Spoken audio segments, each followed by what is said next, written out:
의성군의 폐기물 처리 소각장이 증설되는 것과 관련해 주민들이 대규모 반대 집회를 열었습니다.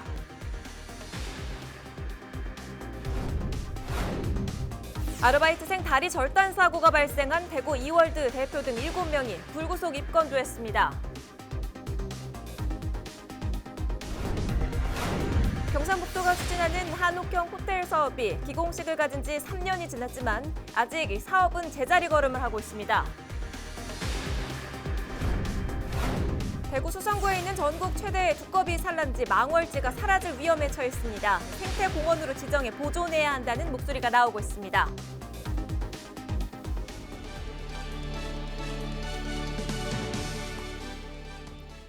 시청자 여러분 안녕하십니까? 헬로티비 대구 경북 뉴스입니다. 의성군에 있는 한 폐기물 처리장이 처리 용량을 대규모로 늘리려고 하자 주민들이 강하게 반발하고 있습니다. 폐기물을 소각할 때 나올 수 있는 유해 물질 때문인데요. 공장 측은 최신 저감 시설을 설치해 환경 오염은 없을 것이라고 했지만 주민들은 대규모 집회를 열어 반대 투쟁을 이어가고 있습니다. 전병주 기자가 취재했습니다. 폐기물 소각차 설치 결사 반대한다! 주민 300여 명이 의성군청 앞에 모였습니다. 지난 8월 의성군에 있는 폐기물 처리 업체가 규모를 확장하는 변경 허가 신청서를 제출하자 환경오염을 우려한 주민들이 대규모 집회를 연 것입니다. 다이옥신과 같은 인체 유해 물질의 발생이 우려되며 농산물의 피해는 기하급수적으로 급증할 것입니다. 청정 건설을 지키기 위해서 폐기물 처리 업체가 제출한 변경 계획서에 따르면 하루 6.4톤을 처리할 수 있는 소각로를 24시간을 가동할 수 있도록 해 하루 평균 94.8톤을 처리할 수 있도록 했습니다. 허용 보관량도 192톤에서 1,422톤으로 늘어납니다. 폐기물 처리 업체는 허가 과정에 법적 문제가 없고 만약 대기오염이 발생하면 즉각 가동을 중단하겠다는 입장을 내놨습니다. 첨단 대기오염 방지 시설은 완벽하게 준비 설치하여 주민들이 우려하시는 환경 피해는 없을 것입니다. 그리고 군에서 요청하는 보안 서류는 규정에 맞게 하여 제출하겠습니다. 다음 달 허가를 앞두고 있는 폐기물 처리 업체에 대해 경상북도는 대기 배출 시설 변경 허가에 대해 적정하다고 판단했습니다. 소각 기술 검토 역시 적정하다는 판단을 내렸습니다. 의성군은 업체 측에 폐기물 관리법과 관련해 환경성 조사서와 기술 인력 보유에 대한 서류를 추가로 요청했습니다. 기존 노후 시설을 없애고 소각 시설을 짓는 것은 시설 변경이 아닌 신설 허가로 봐야 한다는 민원도 제기됐습니다. 서류적으로 좀 미비한 부분이 있기 때문에 저희가 10월 10일까지 보완 요청을 한 상태고요. 이 구조적 변경이 들어와야만이 용량 정설로 저희가 검토를 하는데 지금 상황에서는 작은 6.4톤 처리를 다 철거를 하고 새로운 것을 설치를 하기 때문에 변경 허가냐에 대해서 민원을 넣었기 때문에 저희가 환경부에 이제 질의해신을 요청한 상태입니다. 법적 허가 기한을 한 달에 앞둔 가운데 폐기물 처리 업체와 의성 지역 주민들 간의 갈등은 당분간 계속될 것으로 보입니다. 헬로티비 뉴스 전병주입니다. 지난달 16일 발생한 아르바이트생 다리 절단 사고와 관련해 경찰이 이월드 대표 등 관계자 7명을 불구속 입건했습니다. 이월드 측은 안전 전문가를 새로 채용하고 오래된 기종을 바꾸는 등 뒤늦게 대응에 나섰습니다. 김선경 기자입니다. 지난달 아르바이트생 다리 절단 사고가 발생한 대구 이월드 대표가 불구속 입건됐습니다. 놀이공원의 안전감독을 소홀히 한 혐의입니다. 사고가 난 놀이기구의 현장 매니저와 안전관리자 등 6명도 같은 혐의로 입건됐습니다. 경찰은 다친 아르바이트생 A씨가 안전교육을 제대로 받지 않은 것으로 보고 있습니다. 하지만 논란이 됐던 근무자들 사이 열차에 올라타는 관행이 있었는지는 단정할 수 없다고 밝혔습니다. 평소 안전점검이 부실하게 진행됐다는 지적도 나왔습니다. 시민단체들은 기구 레일에 균열이 가는 등 중대 결함이 발견됐는데도 행정당국이 적합 판정을 내렸다고 꼬집었습니다. 허일 뿐인 봐주기식 점검이란 주장입니다. 저희들도 이 전문 검사 기관과 행정당국의 검사 결과를 이렇게 받아봤을 때 적합 판정을 다 내려버린 것과 또 현지 시정 정도만 내린 걸로 봐서는 과연 이 중대 결함에 대한 적합한 판정을 내린 건가에 대한 의구심이 생기는 건 사실입니다. 이월드 측은 안전관리 시스템을 손보고 오래된 기종을 바꾸는 등 뒤늦은 조치에 나섰습니다. 모든 놀이기구에 CCTV를 설치하고 근무 환경도 개선할 계획입니다. 대표이사 직속으로 안전관리실을 독립하고 외부 전문가 영입 절차 진행 중에 있습니다. 새롭게 영입되는 외부 전문가를 통해 안전 시스템을 새롭게 구축하고 교육 프로그램을 새롭게 하겠습니다. 안전불감증이 낳은 사고 현장이란 오명을 안게 된 대구 이월드. 부랴부랴 안전조치에 나섰지만 늑장 대응이란 지적을 피하긴 어려워 보입니다. 헬로티비 뉴스 김성경입니다. 경상북도가 도청 신도시 활성화를 위해 한옥형 호텔 사업을 추진하고 있는데요. 주민 500여 명이 모인 자리에서 기공식을 가진 지 벌써 3년이 훌쩍 지났지만 사업은 제자리 걸음을 하고 있습니다. 김신혜 기자가 취재했습니다. 경북도청 신도시에 건립 예정인 한옥형 호텔 부지입니다. 올해 상반기에 호텔 문을 열 계획이었지만 하반기가 지난 지금도 여전히 허허벌판입니다. 한옥형 호텔은 경상북도와 경북개발공사가 도청 신도시를 개발하기 위해 야심차게 시작한 사업입니다. 경북도와 안동시는 지난 2014년 3월 호텔 측과 투자 양해각서를 체결했습니다.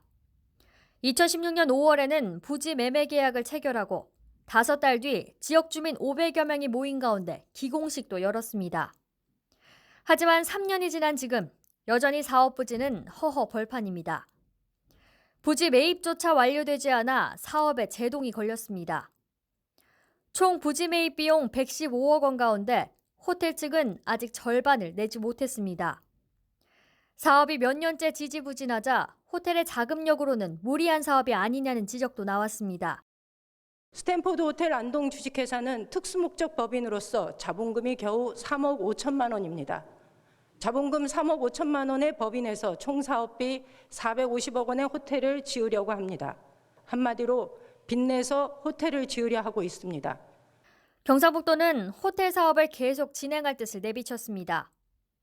풍천면의 바이오 단지와 하회마을 등 도청 신도시 주변을 방문하는 외국인과 내국인들에게 충분히 수요가 있을 거라는 판단입니다. 하지만 내년에도 첫 삽을 뜰 수 있을지는 미지수입니다. 잔금 납부 기한은 이미 4달 정도 지났지만 호텔 측이 잔금 납부 연기 요청을 했기 때문입니다. 2019년 5월 17일까지 작년이죠. 이제 2019년 5월 17일까지 잔금을 납부를 해야 되는데 그 계약서상에 1년 6개월을 계약 그 잔금 납부 연기를 할 수 있게끔 되어 있습니다. 계약서상에. 그래서 그 스탠포드 호텔 측에서 1년 6개월 납부 연기 요청이 와서 2020년 11월 달까지 그 잔금 납입이 연기가 되어 있습니다. 현재 호텔 측은 수익성이 낮다는 이유로 경북개발공사에 잔금에 대한 지분 참여를 요청했고 경북도는 검토 중이라고 전했습니다. 첫 삽도 뜨기 전에 여러 우려가 나오고 있는 한옥형 호텔 사업. 경상북도가 어떤 대책을 내놓을지 주목됩니다. 헬로티비 뉴스 김신혜입니다. 대구 수성구에 전국 최대 두꺼비 산란지가 있다는 사실 알고 계셨나요? 욱수동에 위치한 망월지인데요. 이 망월지가 사라질지도 모른다는 우려가 커지고 있습니다. 망월지 땅 주인들이 개발을 원하고 있기 때문인데 맞서서 망월지를 생태공원으로 지정해 보존하자는 목소리도 나오고 있습니다. 권미경 기자입니다. 매년 5월이면 망월지 새끼 두꺼비들의 대이동이 시작됩니다. 흐린 날을 틈타 수백만 마리의 두꺼비들이 떼를 지어서 서식지인 욱수골로 이동합니다. 국내 최대 두꺼비 산란지 망월지. 하지만 얼마 전부터 망월지 보존에 빨간불이 켜졌습니다. 망월지는 저수지로 지정돼 있어 건축 허가가 제한된 지역입니다. 하지만 망월지 땅 주인들은 인근 농지가 갈수록 줄어들고 있어 망월지의 저수지 기능이 크지 않다며 땅을 개발할 수 있게 해달라고 요구하고 있기 때문입니다. 지난 6월에는 일부 지주들이 저수지를 메우자며 용도 폐지를 신청했지만 수성구청이 반려했습니다. 망월지는 사유지가 80%에 달하는 상황.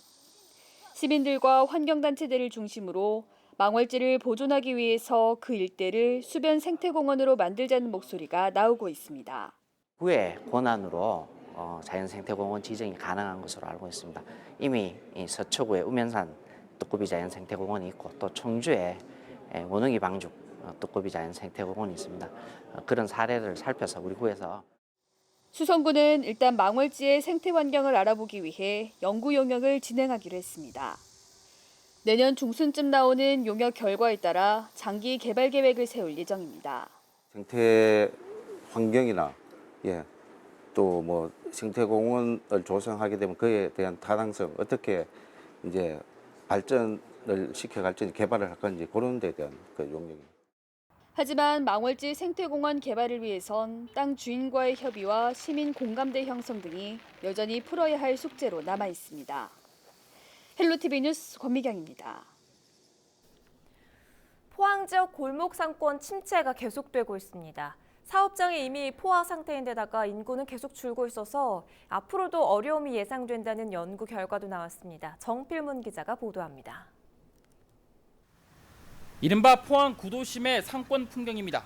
상가 두세 집 건너 한 집이 임대 신세로 한때 불야성을 이뤘던 전성기의 흔적은 온데간데 없습니다. 그나마 폐업 이후 개업을 반복하던 것도 이제는 시들해져 한 번 상가가 비면 세입자 구하기도 예전보다 훨씬 어려워졌습니다. 두 집 중에 한 집은 빚다고. 그래도 세가 안 나가. 세가 안 나가고 세를 깎아줘도 안 나가고 한 번 나가면은 들어질 않네. 포항 지역 개인 사업체의 54% 정도가 음식과 숙박업 그리고 도소매업자로 폐업하는 사업장의 경우 3년을 버티지 못하는 곳이 절반이 넘습니다. 사실상 창업과 동시에 폐업을 걱정해야 할 처지에 놓이는 겁니다. 경기 불황이라는 근본 원인을 떠나 포항 지역 자영업은 구조적인 문제가 어려움을 부추기고 있습니다. 지역 사업체 가운데 개인 사업체 비중이 전체 83%로 이는 서울과 부산 등 여느 대도시나 전국 평균을 3, 4% 웃돌아 이미 포화 상태입니다. 그런데 인구는 계속해서 줄고 여기에 개인 사업체의 실제 종사자 비율은 40%를 밑돌아 유독 영세한 사업장이 많습니다. 결과적으로 영세 사업자가 인구 대비 많기 때문에 경쟁이 치열하고 경영하기도 어렵다는 뜻입니다. 과도한 경쟁 상태에 놓인 상황에서 인구가 감소하고 실물 경제가 부진하는 등 지역 영업 여건이 악화되고 있어 포항 지역 개인 사업체의 경영 여건이 단시일 내 개선되기는 어려울 것으로 보입니다. 뿐만 아니라 포항의 철강 경기가 기대 이하의 더딘 회복세를 보이고 부동산 시장까지 장기 침체를 겪으며 소비 심리는 점점 얼어붙고 있습니다. 안팎으로 어려워진 상황에서 개인 사업체만 대책 없이 늘어나버려 자영업자들에게는 험난한 가시밭길을 예고하고 있습니다. HCN 뉴스 정필문입니다.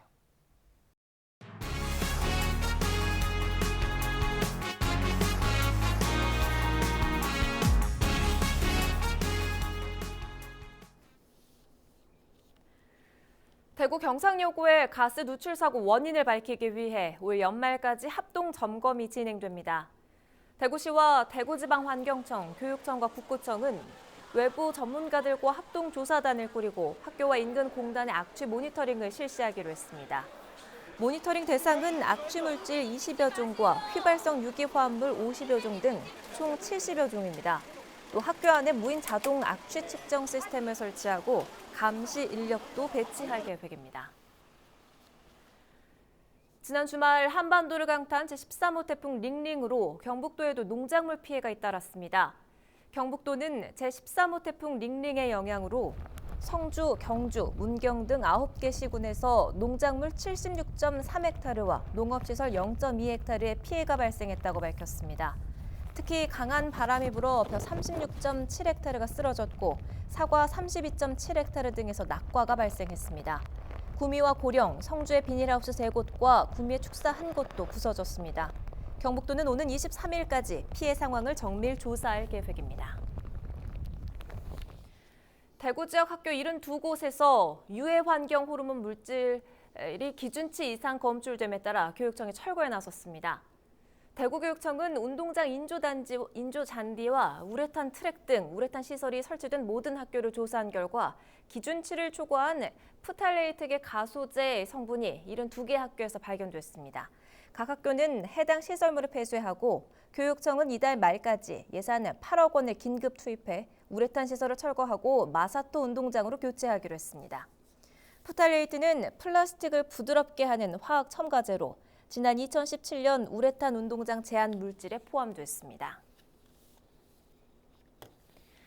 영남대 의료원 노사가 제3자 사적 조정을 진행하기로 했습니다. 해고 노동자들이 옥상 고공 농성을 시작한 지 2달여 만입니다. 사적 조정 기간은 오는 17일부터 27일까지로 양측은 모두 3차례에 걸쳐 합의 내용을 논의하게 됩니다. 이번 합의는 농성자들의 복직 방안과 임금 등 노조 측의 요구안에 관해 다르며 내용 수용 여부는 노사가 자율적으로 결정할 예정입니다. 권영진 대구시장이 9일 서대구 역세권 개발 계획을 발표했습니다. 대구시는 이번 사업에 향후 10년간 14조 4천억 원을 투자할 예정입니다. 민관 공동투자개발구역, 자력개발유도구역, 친환경 정비구역 3개로 서구로 나눠서 단계적으로 개발을 추진합니다. 또한 6개의 광역 철도망을 건설하고 신교통수단인 트램도 시범적으로 실시합니다. 권영진 시장은 서대구의 부활로 대구의 대도약을 이끌겠다고 밝혔습니다. 올해 대구 지역 수능시험 응시자는 27,812명인 것으로 나타났습니다. 이는 지난해보다 2,642명이 줄어든 수치로 대구 지역 수능 응시자는 8년 연속 감소 추세를 보이고 있습니다. 한편 올해 지원자 가운데 재학생 비율은 73.09%, 졸업생은 24.51%, 검정고시 출신은 2.4%로 조사됐습니다. 9일 대구와 경북 지역에 폭염주의보가 내려졌습니다. 대구기상청은 9일 오후 1시를 기점으로 대구와 청도, 경주 등 경북 5개 시군에 폭염특보를 발령했다고 밝혔습니다. 지역에 폭염특보가 내려진 건 지난달 19일 이후 21일 만입니다. 9일 경산 하양의 낮 최고 기온은 34도, 경주 외동과 청도는 33도까지 올랐습니다. 기상청은 10일까지 33도를 웃도는 더위가 이어지다가 11일부터 차츰 기온이 떨어질 것으로 내다봤습니다. 2019 대한민국 국제물주간이 성황리에 막을 내렸습니다. 83개 나라 14,000여 명이 참석해 열린 이번 행사는 세계물도시포럼과 물산업전시회 등 물 관련 산업에 관해 논의하는 자리로 꾸며졌습니다. 대구시는 특히 프랑스 등에서 온 세계적인 물 기업과 지역 업체들이 업무 협약을 맺으면서 유럽 시장 진출에 물꼬가 트는 계기가 됐다고 설명했습니다. 대구시가 추석 연휴 기간 자전거 점검센터를 운영합니다. 센터를 방문하면 브레이크와 공기 주입 등 간단한 정비 서비스를 무료로 받을 수 있고 수반되는 부품 교체 비용은 이용자들이 부담해야 합니다. 기간은 연휴가 시작되는 오는 12일부터 15일까지 오전 11시부터 오후 5시까지로 대구시 주요 자전거 도로에 있는 수리센터를 찾아가면 됩니다.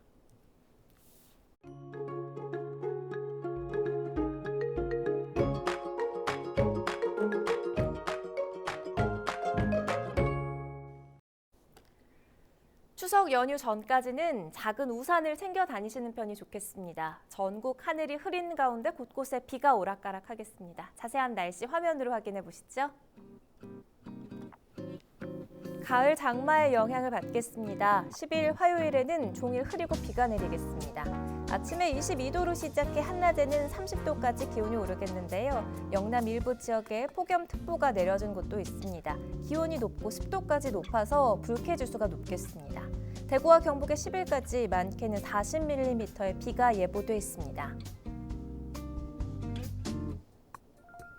주간 날씨 함께 보시죠. 수요일까지 비가 오락가락 하겠고요. 목요일부터 시작되는 추석 연휴 동안에는 뚜렷한 비 소식은 없습니다. 고향 오가는 길에는 날씨로 인한 큰 불편함은 없겠습니다. 날씨 정보였습니다. 이상으로 헬로티비 대구 경북 뉴스를 모두 마칩니다. 저희는 언제나 여러분 곁에 있겠습니다. 지금까지 시청해주신 여러분 고맙습니다.